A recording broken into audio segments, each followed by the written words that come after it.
And we're gonna start this list off with the most common form of the skinwalker, the one seen in Navajo folklore. I'll have to apologize from the jump here because skinwalkers are not supposed to be discussed. It's said that they will hunt down whoever speaks them out loud, and details about skinwalkers are not something that the Navajo like discussing with outsiders. Because of this, there's a lot of mystery surrounding these entities, and most of the stories on this list probably don't resemble the more traditional aspects of the creature. But in general though, skinwalkers are malevolent entities that can take on the form of a variety of different animals, commonly wolves or coyotes. These creatures were formerly practitioners of dark magic, witches who committed particularly awful acts of some kind, like taking the life of a family member, for example. Skinwalkers are also said to be able to take on human forms, appearing as a friend or loved one. And at number 9, we have the Skinwalker on the Road legend. So there are a variety of different tales in this realm of skinwalker folk, but these are probably the best examples of the more Anglo-American versions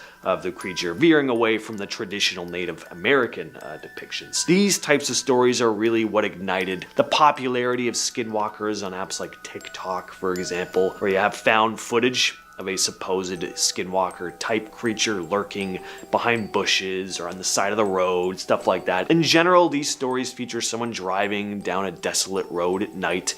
Maybe they see someone stranded on the side of the road. In some versions, they might pull over and get out of the car to help the person before realizing they've encountered a malevolent entity. Other versions are more subtle, where someone just sees something strange on the side of the road, a deer walking on its hind legs before running off into the forest while laughing, that kind of thing. Speaking of skinwalkers being featured in videos though, we have this next clip originally posted to TikTok by It's Louis Vuitton. In the modern era, especially with the rise of the internet, video has added a whole new layer to the way urban legends are spread, and creatures in traditional folklore sometimes make an appearance, creating a kind of new level of buzz around them. In this video, a few guys are driving down a quiet road in the dead of night, using their flashlights to try and spot a buck that one of them said they saw. In the distance, one of them spots some type of figure, thinking it may be the animal they spotted earlier. When they shine their light on it though, whatever it is looks too human to be a buck, but not normal enough to be human. A pale, slender creature that makes a terrifying screeching sound before it begins rushing towards the camera. In at number 7 is a skinwalker encounter story posted to Reddit by Schnizzly. It was almost midnight, and they lay inside their tent attempting to sleep. The tent was pitched near a cluster of standing dead trees, which would emit creaking sounds when the wind blew. This night, however, was oddly silent and motionless. Gradually, they started hearing the distinct noises of cracking sticks and footsteps drawing nearer over a span of about 15 minutes. The sounds were loud enough to convince them that a bear was approaching. The unseen presence came so close that it seemed no more than 15 feet away. The cracking sticks and soft steps persisted, and the Redditor, growing fearful, decided to shout out loudly. All they heard was an eerie silence, with no signs of the creature fleeing. They sat in silence, attempting to rationalize the situation, and about 20 minutes later, the silence was shattered by an unsettling, unnatural noise. It mirrored the timbre and volume of the trees creaking outside, but just didn't sound ordinary. The sound began and sustained the exact same note for a prolonged 5 seconds or even more. An unnatural kind of drone. There was no wind, and the noise had no correlation to the usual tree creaking sounds. They couldn't sleep the rest of the night. It wasn't until weeks later they made the connection that skinwalkers were known to imitate sounds in a similar manner. And at number 6, we have Chased. This story was just recently posted to Reddit by user Dog with Keyboard Woof. Apparently this happened in Western Cape, South Africa 13 years ago. They wrote, "A friend of mine and I were 15 at the time. We were walking home at midnight in a small coastal town in winter, so there wasn't really anybody around. We hear dogs barking up ahead, and we thought, damn, those dogs can hear us all the way from down here. And we carried on walking when I got a weird feeling, but ignored it. As we got to the corner, in a split second we heard movement next to us and instinctively pulled away when a tall, like 7-foot plus, all white figure with no hair came out of the bushes. At this point, we were running away full speed. My friend even shouted at me to wait for him because I am a lot quicker. I turned around and I couldn't effing believe what I was seeing chasing behind him. We managed to zigzag our way around because we'd grown up here and we knew shortcuts and hid in a building site for hours before eventually running home. And at number 5, we have Saved by a Phone Call. I don't even care if this story was completely made up. It's a chilling one. It was posted to Reddit by user 20 Green Beans and goes as follows. Last night, I had definitely what will go down as one of my most bone-chilling memories. I was wide awake and nowhere near tired. I was reading in my living room near the window. From outside, I heard my sister's voice calling for me. She was out all day, out of town. I thought she was just coming by to show me the dresses she picked out to wear to the wedding she's attending this week. Us both being night owls, I thought nothing of it. I heard the voice yell for me again, so I looked out the window. Downstairs, I saw her just standing there looking up into the living room window. She motioned for me to come down, but her body language didn't look like hers. It was rather stiff and her face didn't move as I heard her yell for me again. Figuring she was just too tired to come up, I turned to grab my shoes and head downstairs. But then this is what kept me up all night. My phone went off. It was a phone call coming in from my sister. I answered it to say that I'd be right down. She's always been a rather impatient person, so before she could say anything, I just said, yeah, I see you, I'm coming down. There was a slight pause, and she goes, no, I just got home. You aren't answering my video chat requests. I want to show you my dresses I'm gonna wear. My stomach sank. I looked out the window. What I thought was her wasn't there. I know it would have had to been something trying to imitate her because she called out in her exact voice and inflection, using 2 nicknames that only she uses. Creeped out, I quickly video called her. From her phone camera, I saw the familiar background of her bedroom. I've never felt so unsettled in my whole life. And at number 4, we have The Grove. This story was shared to Reddit by user Hey Johnny Utah. This didn't happen to me, but a very close friend of mine. Patrick's story kept me from going back to a favorite backcountry secret stash. He was leaving the area one morning and had been camping there a couple days and said there was a coyote that always seemed to be close by, like in his peripheral vision, but never overt. He loaded up his truck and started to drive down the wash out to the fire road. At the end of the wash, he could see the coyote following him. When he pulled onto the road, it was running next to him. Now he was freaked out, so he sped up. He said he was going 35 or so and it was running along beside him. Definitely not possible. When he looked back, the coyote was running on 2 legs and was wearing what Patrick said looked like buckskin pants. An instant later, it was a person wearing a coyote fur keeping pace with his truck. When he looked again, it was gone. We never went back to the Grove after that.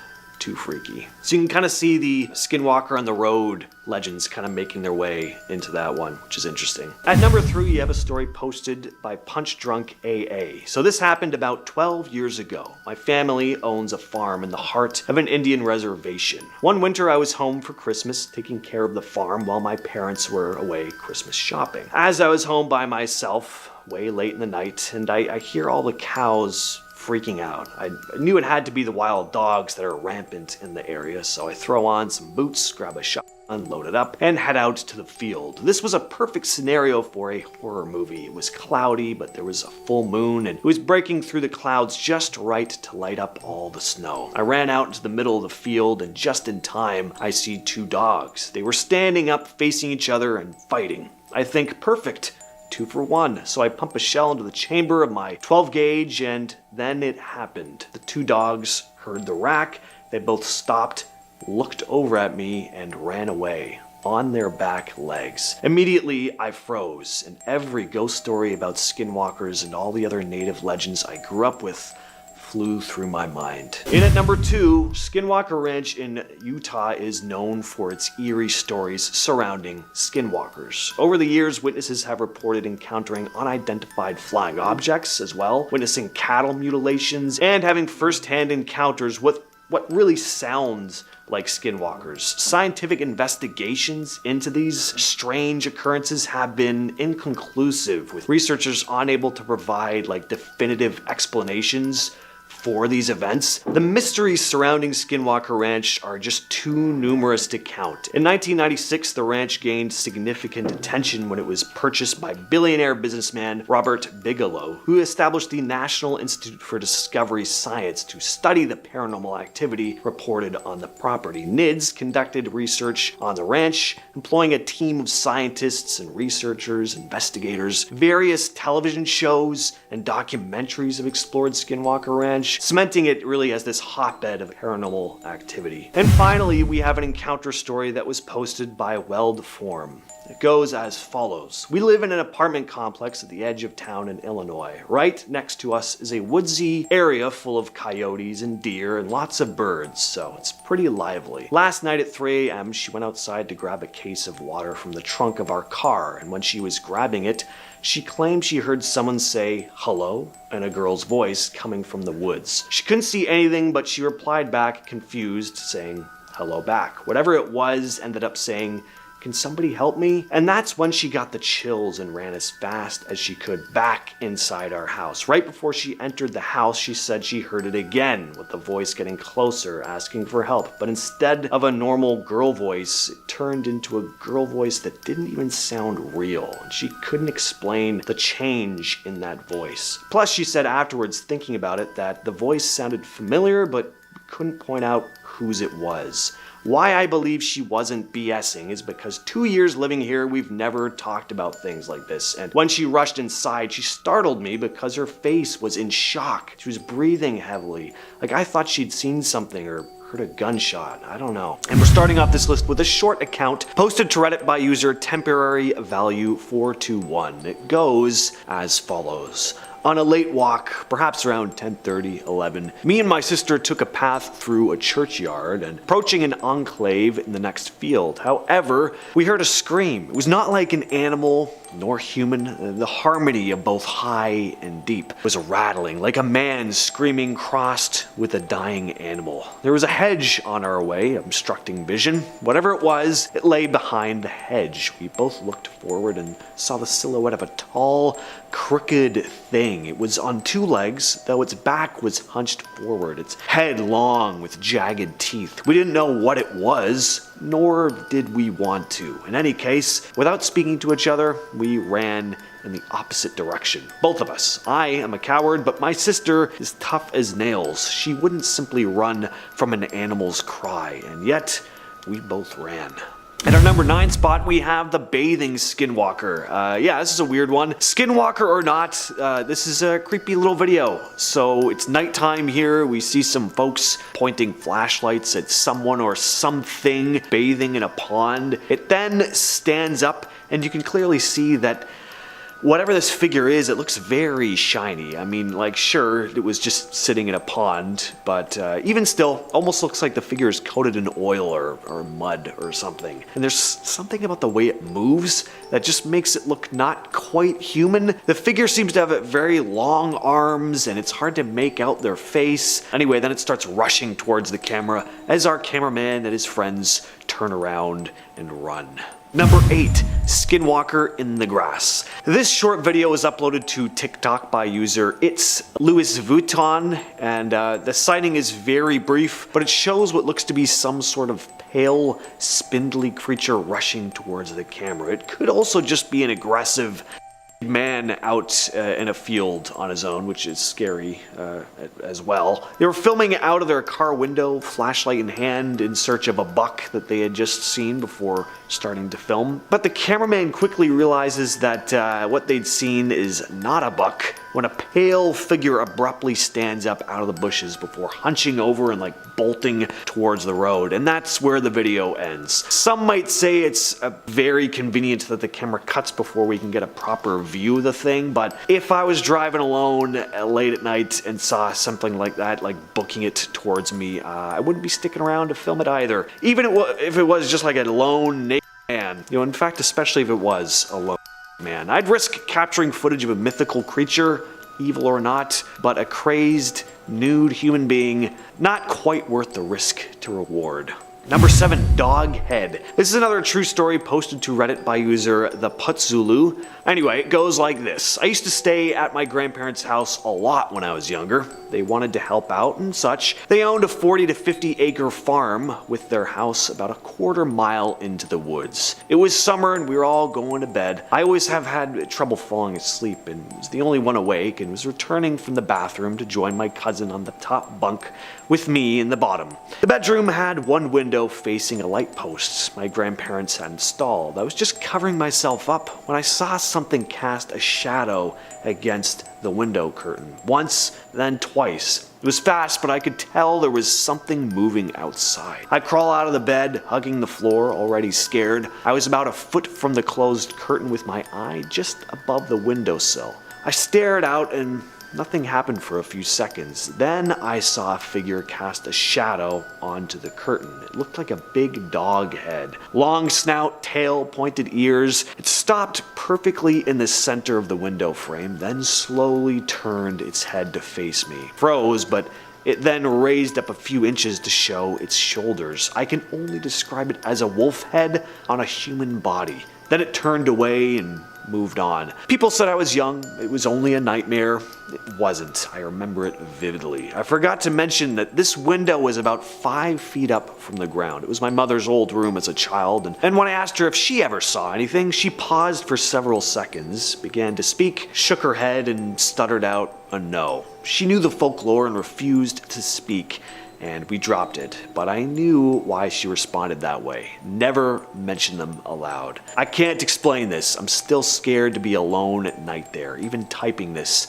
gives me goosebumps. Next up, we have a piece of supposed Skinwalker footage posted to Reddit by user 123. This is a genuinely spooky piece of footage. If it is a hoax, they did a damn good job. Whatever this creature is, it looks creepy as hell. It's hard to make out, but a lot of people say it looks like General Grievous from Star Wars in the face, anyway. Not that you can really tell where this thing's face ends and its body begins. It seems to be crouching in someone's backyard, I guess. Then it gets up and you see that it's this big, hairy creature, possibly bipedal. I hate it. Not something you would ever want to run into at any time of the day, let alone in the dead of night. Only thing that I do find suspect about this video is that someone would just be like standing there all cool, just filming this thing, and instead of immediately running inside and, in my case, having a heart attack. But, you know, cool video nonetheless. Number 5, the Amarillo Zoo creature. This is an image you've likely seen before. It really made the rounds on the internet for a while. It's an image captured on a security camera at the Amarillo Zoo in Texas. Now, if you're thinking it's just an animal from the zoo on its hind legs for some reason,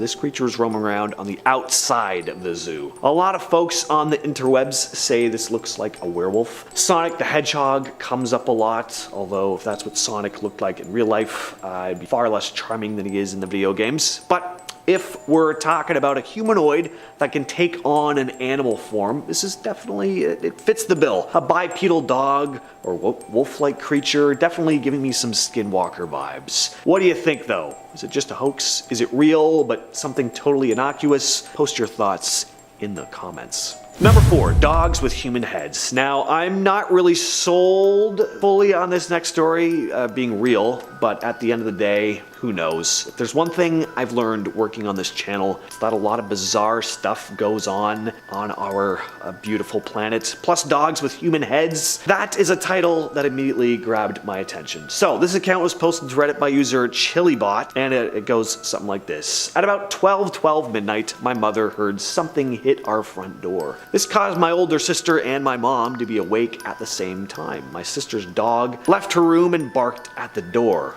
But because no further banging was heard, no one came to the front door to further check what the noise was. After my sister's dog stopped barking, my sister then heard the laughing of 2 small girls. The laughing was loud enough for my other sister, whose room is across from my older sister's room, to be awakened by it. My older sister decided to check outside her window and saw 2 white-looking dogs who were the cause of the laughing children's voices. After closely watching the 2 creatures, she then noticed that the two white dogs had human heads with flowing human-like hair. They laughed their way down the block, leaving my sister afraid. You know, whether that's true or not, like a dog laughing like a kid with a human head, I don't know what the hell I'm saying right now, but that is a creepy image. Number 3, the abandoned mineshaft Skinwalker. This next clip is just a fantastic video uploaded to YouTube by Danny Donahue. Worth checking out his channel. He has some very cool work on there. And this video is just well done. So, 2 people are standing outside this abandoned mineshaft. They hear this strange sound, almost like an elk call. Deciding to go full horror movie cliche, they decide to go inside the mine to see what it is. And it's eerily quiet. Just an empty tunnel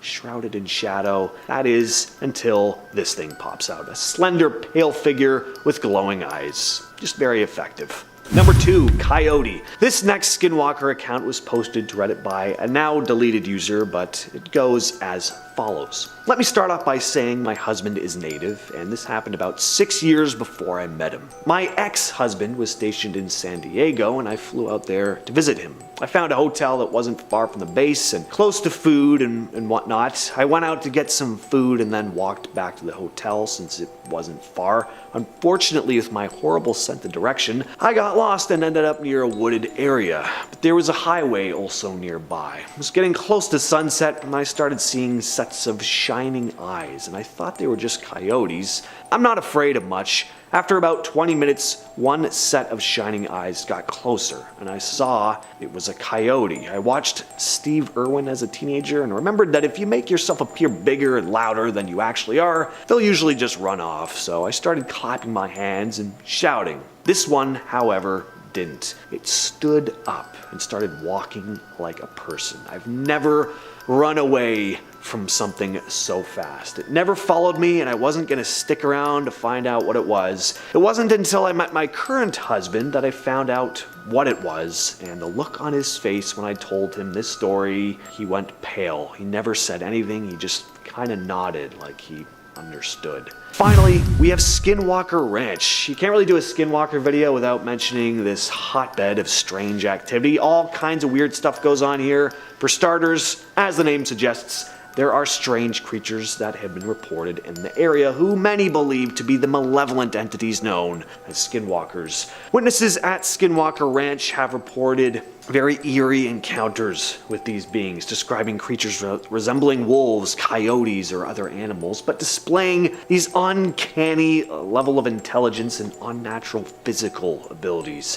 They've been seen peering into windows, mimicking human voices, and even pursuing those who come too close. But, of course, in addition to all the skinwalker stuff going on, the ranch is a hotbed for other unexplained phenomena, mysterious cattle mutilations, where animals are found with precise surgical-like incisions and missing organs. This could be the work of skinwalkers as well, though. And of course, you got strange lights and UFO sightings regularly illuminating the night sky over the area. Number 10, Man of Medicine. Okay, before we dive into some tales of skinwalker sightings throughout history, we gotta make sure we know what exactly a skinwalker is, right? That kind of matters, I'd say. It's been referred to as a boogeyman for Native Americans. Native tribes all have different gods, trade unions, politics, you name it, so these skinwalker stories, they can vary quite a bit. More often than not, the skinwalker is a type of medicine man who can disguise themselves as an animal or shapeshift. Now, the first story is short and sweet. Kick our list off, here we go. It's from a few years ago. It's an anonymous source, of course, as most of these are to protect their identity, and they say it moved like a toy rocking horse. What a way to start a story. Let's dive in. My uncle is Mexican and Native American. This happened in the desert in Southern California. He was driving around with his girlfriend late at night, and they saw something that looked like a huge black dog on the side of the road. He slowed down and the dog began crossing the road, but instead of walking like a normal dog would, this thing moved like a toy rocking horse. I don't even know what that means. That's terrifying to even imagine. He said it stopped in the middle of the road and stared right at them, and its eyes had a red glow. My uncle is the most badass person I know, and it scared the crap out of him. Well, that's how you know. Here we go, number 10, and we're already into it. Number 9, Skinwalker Ranch. We've heard of this one before on Most Amazing, but what are the roots behind Skinwalker Ranch? Of course, it's been the center of attention for alien activity, a lot of UFO conspiracies being located in eastern Utah, but more importantly, this land is said to be cursed, or the lands inhabited by a skinwalker. Terry Sherman owned the property back in 1996. He was walking his dogs around the farm late at night when he came upon a wolf, a massive wolf. A wolf 3 times the size of a regular one. Now keep in mind, he's probably seen a few living where he does. This massive wolf had glowing red eyes. Thing that spooked Terry the most and eventually made him sell the property were these voices. Yeah, Terry heard voices while walking his dogs often. Voices coming from nobody, it seemed. Sherman described that the sounds spoke in a language he didn't understand, which adds to the skinwalker theory. They came from the darkness. He felt like they wanted something. Yeah, I'd sell too, immediately. Gorgeous view. Here you go, take it. I don't care. It's free. Have it.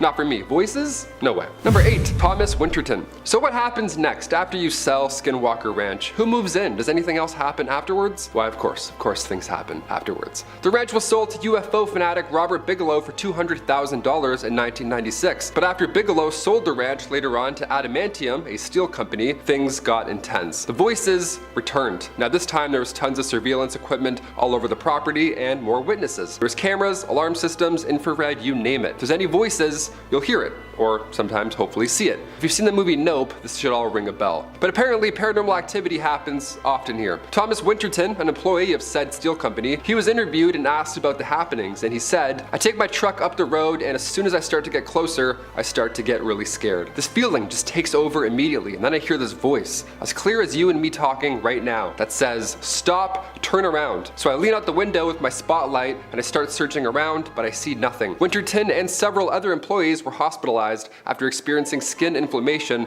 and nausea while working on the ranch. To this day, they can't quite figure out what happened. Number 7, campfire sighting. From Redditor Out of Sight Dude, great name, this one's pretty juicy, here we go. While trading stories around a campfire, my friend recalled an encounter he had while serving an LDS mission. My friend's mission region had a reservation within its boundaries. However, it was relatively far from where he was serving. Now, on one occasion, him and his mission companion were asked to travel further than usual to meet with some investigators. Now, this took them near the reservation. On their way home, their car of course ran out of gas, and it wasn't until late at night until they were able to continue their journey home. This is like worst case scenario. I'm already so afraid. My friend chose a different route that took him through some back roads in an attempt to get home sooner, and he told us he was driving above the speed limit when he noticed movement in the woods lining the road. Well, because coyotes were common in the area, he took little notice at first, then he looked out the window and slammed on the brakes. The sudden stop jolted his companion awake, who immediately wanted to know what was going on. I looked down at the road next to the car and I saw 6 men running on all fours, keeping up with the car as I was driving 40 miles an hour. Number 6, dads don't lie. From username and Doulos, my dad isn't a bullshitter. What a great way to start a story. All right, I'm in. My dad isn't a bullshitter or a liar, so I know this story is true. So this was the early 80s, and my sister, who lived in Toronto, came down to visit her parents for a weekend. She was staying at a friend's house who loaned her a car so she could come out. Now, after her visit, she left a little after 9 p.m. She got maybe 7 or 8 miles away when the car just broke down. Okay, terrifying. Now thankfully she broke down in front or near a family friend's house, so she had aid. They let her in to call dad, and then dad came to pick her up. The family said she could leave the car in their driveway for the night, and my sister decided to just stay at my parents for the night. Okay, cool, we're improvising. It was now a little after 10 p.m., dark November night, when my sister and dad are driving back to the house, and they pass through this heavily wooded area. Out of nowhere, they hear this incredibly loud, inhuman scream, so my dad slammed on the brakes, and they both just started freaking out. When suddenly, a 6-foot-tall coyote walking on its back 2 legs with a black and white striped tail just suddenly appeared on the side of the road and proceeded to walk in front of the car. Now, as soon as it passed and we kept going, that same scream played again, only this time it was even louder. Yeah, dad slammed on the accelerator and they got the hell out of there. Yeah, as anyone would. That's terrifying. I don't drive too often, but when I do, I'm pretty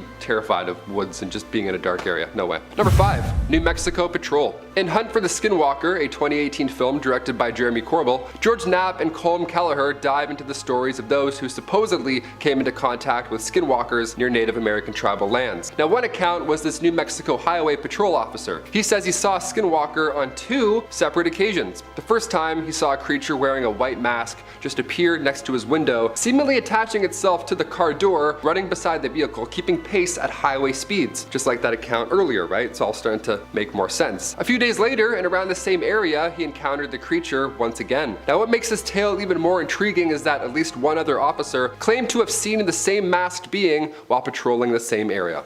So, take it with a grain of salt, but it's pretty believable. Number 4, The Beast. July 2004, New Mexico. I had my first and only encounter with a skinwalker. Now before this, I used to say, I'll believe it when I see it. Well, I'm a believer now. The story is amazing. Already I'm like, yes, you know how to send an email. What I saw was not full human nor full animal. I was moving with my young son and we had called it a night and we were heading to our new place. Now as we walked out the front door, I saw a figure move from behind my neighbor's car to a nearby tree that stood between our apartments. It didn't have red glowing eyes, snarling teeth, or rotten smell, but it did move quickly, but not quick enough to avoid the light from a nearby light post and then a nearby set of porch lights. It didn't look at me or come towards me. It moved as if it was trying to avoid being seen. I was within 15 feet of it, but I did not look back to fully inspect it. What I saw was a wolf-like animal that sort of resembled the Beast in Beauty and the Beast, just, you know, not cartoonish this time around. It had brown fur that completely covered it, like a very large wolf. Again, similarities to what we saw earlier, heard about earlier. My brother-in-law insists that it wasn't a skinwalker because I would have never seen it. To this day I can picture what it looked like, and I know they exist, and I pray I never encounter one again. Yeah, I pray I never encounter one ever. Number 3, close coyote. This didn't happen to me, but a very close friend of mine. Okay, that's what everyone says, eh? Oh, this is a friend of mine. It didn't happen to me, just a close friend. I've heard a lot about coyotes and skinwalkers and had a weird experience or two with coyotes, but never anything paranormal, so to speak. Patrick's story, however, kept me from going back to a favorite back county secret stash. He had been camping there a couple days and said there was a coyote that always seemed to be close by, like in his peripheral vision almost, but never fully really there. He loaded up his truck and began to drive down the fire road, and at the end of the road he could see the coyote still following him. Now when he pulled onto another road, it was running next to him this time. Okay, now he's obviously freaked out, so he speeds up a bit. He said he was going 35 or so, yet still it was running along beside him. Yeah, definitely not possible. But when he looked back, the coyote was running on 2 legs and was wearing what Patrick said looked like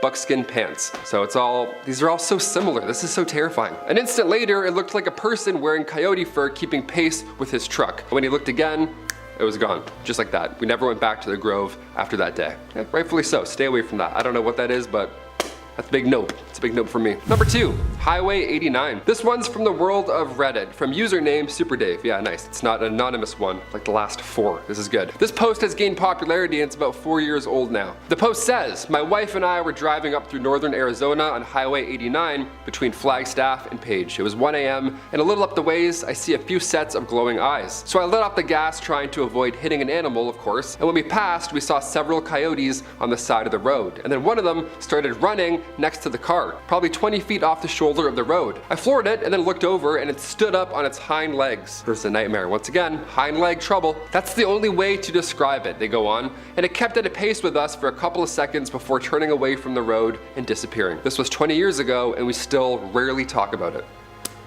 I have like goosebumps in the back of my neck now. That's horrible. And finally, number 1, first Skinwalker tale. The Navajo Witch Purge of 1878. We can't forget this when talking about sightings or stories. We have to remember the real history back in the mid-1800s. This was when so many people were moving across and onto native lands, and sadly, after a series of disagreements and even wars with the US Army, the Navajo were sadly expelled from their land and forced to retreat to Fort Sumner in New Mexico. This is now referred to as the Long Walk of the Navajo in 1864. Numbers decreased fast. This new home was full of nothing but bad water, failed crops, and death. It was horrible. Now finally, after 4 years, the government finally admitted that they had made a mistake and the Navajo were allowed to return to their homeland in the Four Corners area of the United States. Now during these years, many tribe members were said to have turned to shape-shifting to escape the terrible conditions they lived in, while the rest of the tribe were convinced that their gods had simply abandoned them. Some powers included with these skinwalkers were reading minds, controlling thoughts, and causing disease and or illness. So let's leave people in their land the fuck alone. Sounds good? Awesome, sounds good. Hit that thumbs up. What a great lesson to end on. Let's do that. Starting us off with number 10 are the ash bullets. This was from a native Navajo who was coming back from the Navajo Nation fair with his family and grandmother. How many times am I gonna say Navajo in this video, I swear?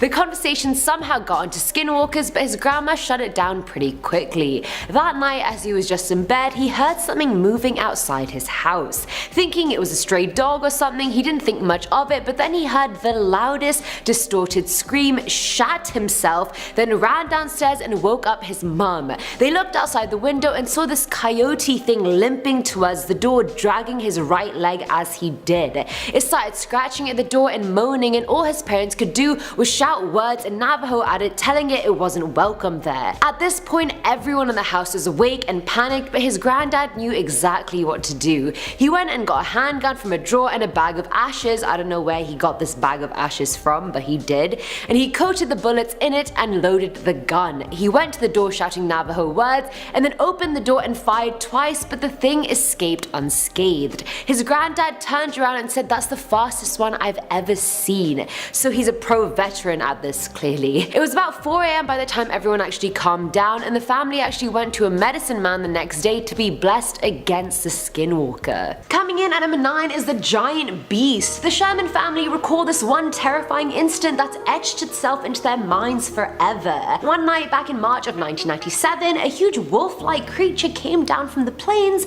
and spotted a group of calves that were in their pen. And when I say huge, you guys, I mean 3 times bigger than the size of a regular wolf huge. Like, that's big. The creature came and put its head through and tried pulling one calf fully through and out of the fence. Terry saw this and ran inside to get a gun and started just shooting it, but the creature was unfazed. He went and then got an even bigger rifle, and after shooting the beast 8 times, it finally dropped the calf. Now was their only chance, so Terry chased the creature all the way to the edge of the ranch, but by the time it got to the river and crossed it, its prints were just gone. They were present on Terry's side of the property, but had somehow vaporized on the other side. Bruh, what the hell is this creature that can survive more than 8 bullet wounds from a rifle? Coming in at number 8, we have skinwalkers. In Navajo culture, the legend of skinwalkers is enduring. In fact, the legend is so widely perpetuated that a lot of people outside of the Native American cultures are very scared of them too. Skinwalkers are said to be witches who ascend to their superhuman powers by sacrificing/murdering a close family member. Honestly, how awful. These skinwalkers can then take the form of an animal of their choosing, but they most commonly appear as wolves, owls, coyotes, foxes, and even crows. These witches are said to be extremely dangerous, and you do not want to encounter one for fear of invoking their wrath. What will their wrath do? Straight up murder, once again. These skinwalkers are said to be most commonly found stalking deserts in California like Death Valley, the Mojave National Reserve, and Joshua Tree, so watch out. Filling our number 7 slot is the delivery trip. This one's from Reddit user Neptune420, whose dad ran a small delivery service in Farmington, New Mexico. One day they got a delivery for Window Rock, Arizona on the Navajo reservation, and the dad decided to take his Navajo friend Travis and his girlfriend with him as they wanted to see some family there. So they took 2 separate trucks and had walkie-talkies with them so they could communicate between vehicles. The trip and delivery went fine, they had a great day, but then on their way back, that was when things really took a turn for the worst. They're driving towards a hill, and as they crest it, the dad sees what he thinks is a giant dog sitting on its haunches in the middle of the road facing away from them. He walkies his friend Travis in the other car, asking if he sees the dog, to which Travis replies, "That is not a dog, speed up right now and hit it." Hysterically, he went on and said, "Hit it, JJ, you have to hit it, please hit that thing right now." So the dad speeds up, and as they get closer, they see the dog's matted hair seems to have dried blood all over it, and just before they hit it, it turned around to reveal that it had a face. The face was a hybrid between a bear and a human, but it looked distorted and in pain, and as soon as they hit it, it screamed like it was drowning and then ran into the nearby field. They saw a cop a little while later, and Travis made them pull over and was completely on edge when he told the officer that they saw a skinwalker a few miles back and it had been following them. The officer, who was Navajo himself, turned white, stammered something unintelligible, and then got into his car and left. Very helpful. But what I took away from the story is the fact that the dad, no questions asked, just hit this thing. Like, he didn't even question Travis, like, oh, why should I hit that dog? He just went from 0 to 100 real quick, fast and furious, real quick. Now at number 6 is the spy. After the Shermans sold the ranch, Colum, a biochemist working with the National Institute for Discovery Science, was on site when he saw something. In a tree about 50 yards away from the research team, a large humanoid creature seemed to be watching them. It was perched around 20 feet off the ground and was just casually, motionlessly sitting there. You wouldn't even have had the slightest clue it was there except for its yellow eyes that did not blink. The biochemist is not a wuss, so he fired at the thing, but it disappeared, leaving only 1 footprint in the ground. Upon investigation, it was this oval 6-inch track that looked like it had 2 sharp claws coming from out of the rear, kind of like a raptor print or something like that, but considering how deep the track was, they guessed this creature was heavy as hell. Coming into number 5, we have ghost sickness. In Native American culture, it is possible for a person to fall ill with something called ghost sickness. Navajo legend has it that ghost sickness can strike if a deceased person is not buried with the right rituals. If that is the case, the spirit of the deceased can become disruptive and make a living person ill. With ghost sickness, the sufferer will start having terrible dreams about the person who's died. They will become obsessed with their death. They will feel depressed and also physically weak. They may also start to hear voices. According to legend, the only way to recover from ghost sickness is to undergo a ritual performed by a religious leader, and often make adjustments to the burial of the dead to satisfy them. At number 4 is the party. This one's from Redditor Trey_Lightning, who said that anytime his mum would take him to her hometown on the reservation, she'd always tell him a skinwalker story. But this particular one was told to him by his aunt. Now back in the day, his aunt and her friends used to party a lot, and one day they got in a van, drove out to the boondocks and just drank. A bit after sunset, everyone was laughing and in good spirits when they heard what sounded like rocks being thrown at the van. The sound stopped, but then an even bigger sound followed, and they quickly realized someone or something had just jumped onto the roof of the van. They lock all the doors, and his aunt is in the driver's seat trying to start the engine, but obviously it doesn't start, like in every horror movie ever. Such timely engine failure, I swear. But anyway, the thing on the roof is still banging on the van, and then his aunt sees a hand with the long nails reach over the roof and start scratching the windshield.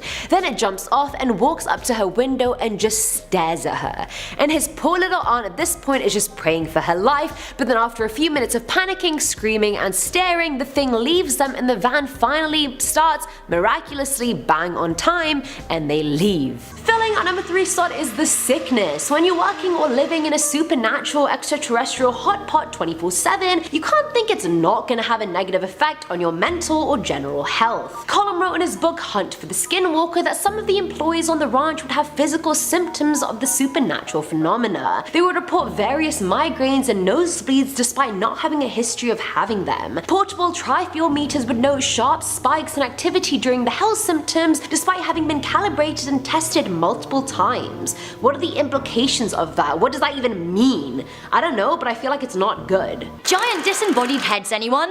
Sure. Coming in at number 2, we have the legends of the flying head. The flying head legend is most popular in Iroquois and Wyandot culture. Flying heads are thought to be produced from or from battles wherein people have physically lost their heads. Flying heads are giant, ravenous beings with neck-length hair. Do you want to see a depiction? I'm kind of here for them. I can imagine myself as like a giant ravenous head sometimes. Some descriptions even have them with bat wings, and they're said to have an insatiable hunger, so insatiable that they're often led to eat people. Nonetheless, no man-made weapon can kill them. The only way to be rid of them is to trick them into eating hot coals. Easier said than done, I think. And finally, at number 1 is The Thing. So this one again is from Joe, and he lived on the reservation when the story took place. He was home with his 2 brothers and dogs one night when they started making a lot of noise outside. People, you have to trust your dogs when they're barking at stuff outside. It's probably a skinwalker. In the middle of the night, Joe and his brother woke up because the barking started again. He went outside and saw that one of the dogs was just losing it near the truck. When he looked there was a really tall man there looking at the dog and then kicking it. When it looked up, it had a pure white face, a pure black smile, and red burning eyes. It came to him and towered over him, and all Joe could see was a deep red. Things are clearly not going well at this point. His brother finally came out of the house not knowing what was going on, and at this stage the thing's hands were inches away from Joe's head. From what he could recall, its skin was black and it smelled like a bloated dead animal, and he was just stood there unable to move or speak. The skinwalker let him be and went for his brother instead, which is what finally broke Joe out of this trance and made him really angry. He started baring his teeth at it and growling in a way he didn't even know he could do. He kept roaring at it while it smiled back at him, and his smile faded the angrier Joe got, and then he just ran away into the night. That's it. No murder, no clawing at the face, just ran away into the night. Starting us off at number 10 is the cattle. Terry Sherman moved onto the ranch with his family, but after everything they saw and experienced, he saw the 512 12-acre ranch only 18 months after. The family had seen multiple mysterious crop circles, giant yellow-eyed creatures, unexplainable lights in the sky, and of course the attack on their livestock. At one point, 7 of their cows were either dead or missing, and the cause of death was particularly weird. One cow had a hole cut out in the center of its left eyeball but had no other injuries. Another cow had the same surgical incision and had a 6-inch hole cut out of its rectum. I mean, last time I checked, animals who attack can't just make surgical incisions like that, so Other cows just had their blood drained, but if you asked anyone where the blood went, they wouldn't be able to tell you. A quarter of their livestock died this bloodless way. Cattle mutations is one thing, but the chemical smell that was present with each cow was very disturbing. For the cows that disappeared, their hoof prints would literally stop mid-path like they had just vanished into thin air or had been abducted by something from above. Why have aliens always been so obsessed with cows? I don't get it. It's like the most repetitive motif in time. What is it with cows? Do you want to meet the Native American Voldemort? Coming in at number 9, we have the Legend of Two-Face. This is a morality lesson and a scary urban legend at the very same time. The Legend of Two-Face, often called Sharp Elbows or Hester Voto Kio, is about not giving attention to bad things. The story is most popular among the Sioux people, and incantations can be found across a lot of First Nations groups. The story goes that the Two-Face creature is a bit of an attention hog, to put it lightly. They are a nasty presence that wants you to look at them. They will do anything to get your attention, but be warned, if you give in, if you look at it, if you give it the attention it craves, it will cut you. Actually, though, it will cut you. One legend is often told about a heavily pregnant Sioux woman. She heard a voice behind her and intuition told her that she shouldn't look around. She was right. The strange voice tried even harder to get her to look, but still she did not. Later, she told her husband, and he was glad. He said that the voice had come from a malevolent creature that would appear to her 4 times. She must ignore it each and every time. If she successfully ignored it 4 times, it would leave her alone forever. Now, it did appear twice more, and twice she successfully ignored it, but on the 4th time, things didn't go well. The 4th time came and she decided to have a peek at the creature. Curiosity got the better of her and she peered through a crack when she thought it was turned away. But what did she see? A ghoulish being with 2 faces and razor-sharp elbows. Its other face turned to look at her directly. It lurched out and cut her to shreds. Lesson being, never give in to negative voices no matter how hard they shout. They will destroy you. At number 8, we have the lookalikes. This one's from Redditor Jibby Jam 1, who was in New Mexico exploring some old Spanish ruins with some friends. While they were at one of the sites at night, they suddenly heard an angry, ear-piercing, blood-curdling scream, which prompted them to want to get the hell out of there. They went back to their camp, and a while later the user went for a piss about 300 meters from the camp, and this is where things got weird. He remembered seeing 2 dust devils coming towards him, but when he turned around, it was just 2 of his friends who were motioning him to follow them, which he did almost like he was being sucked into doing so. He followed his friends for like 10-15 minutes, but as he was snapping back to reality, he realized these weren't his friends at all. His friends had bright red hair, and these 2 people's faces were identical to his friends', but they both had cat-like eyes and were brunette. He stopped in his tracks and they turned to look at him as if they were about to kill him on the spot. He ran in a full sprint back to the camp where his friends hadn't even realized he was gone. Great friends you have, by the way. And he told them what had happened, and they packed the hell up and drove back to Albuquerque. Filling on number 7 slot are the lights. During the Sherman's short and not sweet stay at the ranch, there were a number of unexplainable lights and orbs in the sky. One time in the middle of the night, the family was awoken by what seemed like football stadium lights illuminating their house. Simultaneously, there was this musk-like odor going through their home at the same time. On another occasion, the family saw huge shafts of light going from the ground to the sky, and this machinery sound coming from inside the earth along with it. Like, what the F? How deep have the aliens put their claws into the earth that the family had machinery coming from inside the ground? And what are these beams of light signaling even? Coming in at number 6, we have stick people. Beware the stick people. While they may seem like cheeky pests, they're actually pretty malicious when threatened. The stick people are a legend from the Salish who live in British Columbia. They believe that in the woods there are a tribe of mystical people, stick people. They're a lot like other native tribes, but they're very elusive and they have mystical powers. powers. They communicate by using bird and animal sounds. In the woods, it is said that they will disorientate wanderers with mind control powers. Tricksters, sure. The stick people are said to enter villages at night and mess with tribes, stealing their nets, eating their food, or simply just pulling down men's clothing. Classic. However, you never want to encounter a stick person face to face. This is why young First Nations children are warned never to enter forests alone. If you come across a stick person, they will feel very threatened, and the next time they enter a settlement, they will do more than steal food. Coming in at number 5 is The Running Man. This was from Brent Swansett, and funnily enough, it also took place near Window Rock, Arizona. He was driving on the highway at night when he saw what seemed to be a large coyote sitting in the middle of the road. He slowed down so he wouldn't hit it, unlike that other user's dad, and he found that the coyote wasn't scared of the car at all. It didn't even move a muscle when Brent honked at it, so he just decided to save himself the trouble and drive around it. As he drove away, his dad turned to him and went, "Would you look at that?" and he was referring to the coyote who was now chasing behind the car. The coyote then matched the speed of the car running right alongside it, and then out of nowhere the coyote becomes a naked running man. Still keeping pace with the car, mind you. The man started slapping the car while having the creepiest grin on his face. Like, I can just imagine that, and I just don't want to imagine it anymore. At this point, they're going like 50 miles per hour, but he's still there. To end his pursuit, the man let out a loud wail and then swerved away. Either way, Brent and his dad were terrified, and I would have been too, but for some reason, I really can't shake the image that this naked man looked like the guy who plays Aquaman.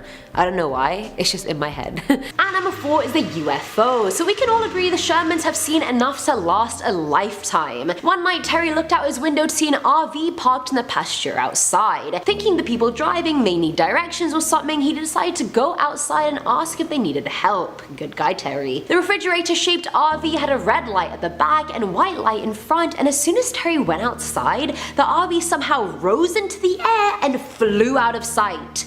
Out of sight. It flew. This RV that was clearly alien craft and not an RV flew into the ether somewhere. Like, can we talk about that? Coming into number 3, we have the legend of the Dust Devils. Navajo people are watchful and wary of dust. Why? Well, because they're actually spirits interacting with the land in the form of a little whirlwind. Whether it's benevolent or malevolent depends on the direction the dust or dirt is spinning. In Navajo folklore, if you see dust spinning in a clockwise direction, everything's fine. But if it spins counterclockwise, well, you better have your wits about you, as you are in the presence of an evil entity. Now at number 2 is The Herd. This one's also from Redditor Navajo Joe, which is quite fitting, I guess. But when he was a kid, him and his uncle were on their way back from chopping and gathering firewood. They were going slow on this dirt road, and Joe just had this feeling he was being watched, and he was about to look out his window when his uncle shouted, "Don't." He then heard 3 taps on his window as his heart literally felt like it had stopped beating. His uncle started praying and going faster, and he thought all was okay, but then the truck dipped from the bed. At this point, his uncle just kept saying, "Look at me, don't turn away, just look at me please," and he heard the tapping again. Joe was now crying at this point as the truck dipped for the 2nd and 3rd time. Finally, his uncle gave a sigh of relief and said they'd both need prayers in the morning so the evil would forget their faces. When they got home, Joe called his uncle a while later because he had had a nightmare. His uncle said he didn't see any faces, just eyes, like they were just lights on the road. Joe asked him why he didn't just slam on the brakes when it was in the back, and his uncle replied saying because it wasn't alone. When I read that the first time, it legit just gave me shivers. Like, how can you end a story like that because it wasn't alone? That's a great. And finally, at number 1 are the orbs. Now, seeing flying orange circles is one thing, but seeing blue orbs is something else. Again, these orbs were the size of a basketball, but were a lot more dangerous. You could tell they were intelligently controlled or had a mind of their own, since they traveled quickly around the ranch and would make sharp turns that needed superhero-like reflexes to accomplish. One fateful night back in May of 1996, Terry was out walking through with his cattle dogs when he saw a blue orb whizzing about the field. He encouraged the dogs to go after it, and they did, biting at it and whatnot, but it outmaneuvered them every time. And it did it just as their teeth were about to get it, so you knew it was teasing them. The orb led the dogs out to the brush, and after hearing 3 distinct yelps, there was no other sound from them. The next day, Terry went searching for the dogs but couldn't find them anywhere. Instead, he found 3 round spots of dead vegetation, and in the middle of them was a large black greasy lump, kind of like the orb had incinerated the dogs. Either way, they never found them. Coming in at number 10, we have the Wendigo. The Wendigo is something that we like to talk about a lot on Life's Biggest Questions. The Wendigo is a lesson that is never gonna end well. The legend of the Wendigo comes from the Algonquin people, which is actually relatively near to where I am here in Toronto. I've actually been to Algonquin National Park and I was scared of bears the first time I went, but the next time I will be aware of the Wendigo. The story of the Wendigo goes that once he was a lost hunter that during a particular harsh winter, and trust me they do get very cold here in Canada, got really hungry. He couldn't find anything to hunt, he couldn't find anything to eat. This continued for days, for months. His hunger became so intense that he turned to cannibalism. After eating human flesh, he became a crazed monster and continued to roam in search of his next fleshy meal. Now the Wendigo, who is 15 feet tall, looks a little like this. Ooh. The Wendigo is said to roam free in the icy plains of Canada and the northern states of the USA, like Minnesota, Illinois, and upstate New York. The legend has legs too, literally. There have been several spates of Wendigo sightings over the past 150 or so years, most notably when a number of people from the Algonquin went missing in the 20th century. The Wendigo was to blame. The Wendigo is said to lure you away from civilization to icier plains and will then eat you alive. Hard no from me to Mr. Wendigo. Stay away. Coming in at number 9 is The Chase. So this was from a cop called J.G. Buckland, and he recalled how he was once working the night shift at a hotel in New Mexico. He was patrolling the hotel in his car when he decided to take a nap, just what I like to hear from the cop. A bit after 2 a.m. something hit the bottom of his car so hard it actually swayed. Mind you, this was a 1978 Thunderbird, so it was a big heavy car. I mean, it's not easy to make it move. JG woke up and drove forward and saw there was a dog sort of thing sitting where his car had been. But as he started looking at it, he felt like he was drowning in this dark energy and that this thing was just pure evil. The face of the dog had human features, mostly the eyes, but it didn't have a snout nose. That bit also looked more human, and it wasn't black tipped like a dog's nose. Size wise, it was slightly bigger than an adult German Shepherd, which are pretty big in and of itself. With this in mind, JG decided to hit the dog with his car, but it ran off the property but then back onto the property, so he started driving after it. It made its way into a third parking lot and then into a weedy area, and at this point JG was chasing it on foot with his gun. It came up and threw him aside like he was made of air and then ran away. This thing ran into the weedy area on 4 legs and exited on 2, so the dog was now a nude man that was screaming as it left, and after that encounter, JG had such bad luck, health problems, etc. after this, so he actually went to a shaman to get cleansed from this experience.